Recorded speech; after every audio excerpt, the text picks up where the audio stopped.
When we chase someone, whether it's a romantic partner, a friend, or even a mentor, we often believe we're pursuing Hold love, on, I'm driving a connection, or something deeply meaningful. But according to Carl Jung and the principles of depth psychology, chasing someone relentlessly often has less. We don't love them for who they are, but for what they represent in us. The very act of chasing reflects the psychological mechanism called projection. It's where we project disowned parts of our unconscious desires, needs, longings onto another person, often idealizing them. We say we love them, but the truth is, we need them to validate the parts of ourselves we haven't accepted. You're not chasing them. You're chasing the part of yourself you believe is missing. For example, someone might chase a partner who is emotionally unavailable because deep down, they themselves struggle with intimacy but haven't faced it. The sun So instead, is killer bright. they chase someone who reinforces their own unconscious avoidance. That's projection. Shit. And Jung warned, what we fail to make conscious will return as fate.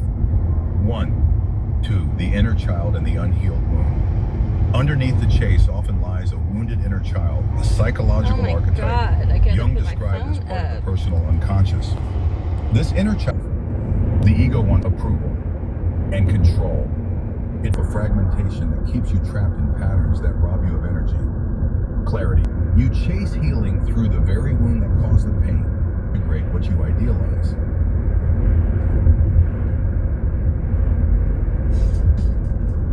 Richness. You realized you are the love you were chasing. You are the stability you were craving. And the discovery begins. Part 2. Stopping the chase. The awakening of the authentic self. To survive. To gain love. And to belong. When we chase someone, we are often doing so from this mask crest.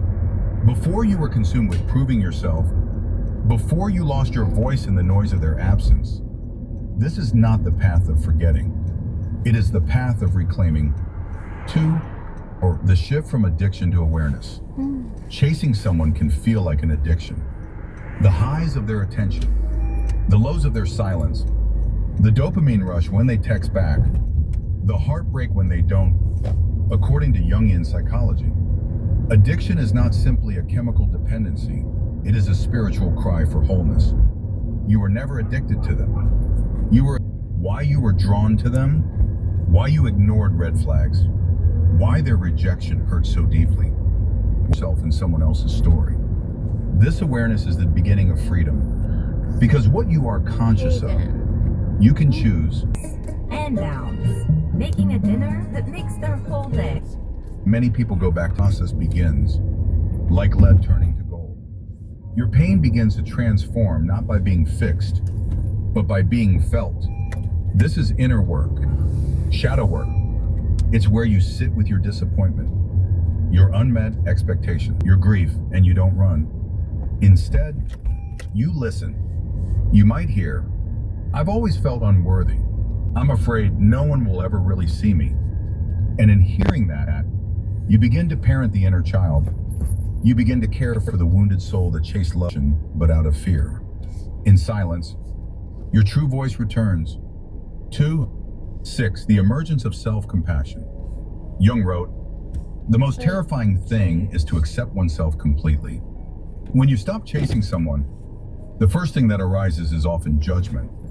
Why was I so desperate? Why didn't I see the signs? Why did I let them treat me that way? But if you stay long enough in that space without running back, you begin to move from judgment to understanding. You realize you chased because you were scared. You stayed because you hoped.